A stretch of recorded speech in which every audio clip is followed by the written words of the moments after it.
to gintiere kamano nang'o. Aparo ni migosi Awiti duok penjogo gi wachni mogik watieko.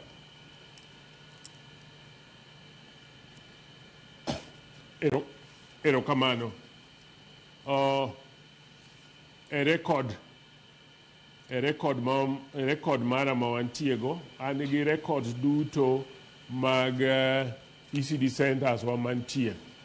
Koro kapo nitie center Kisumu County ma onge japuonj, I think I've noted this and it is going to force me to find out nang'o miyo japuonj onge, nikech our arrangement mantie based on the number mag teachers. At least a school onego bed katin to japuonj achiel ma wandiko as county. Or only ni I know in the course of last year, beginning of this year, wase lose jopuonja adek.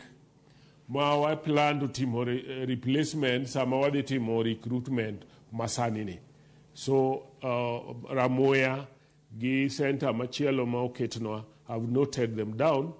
We are going to find out mondo wa address.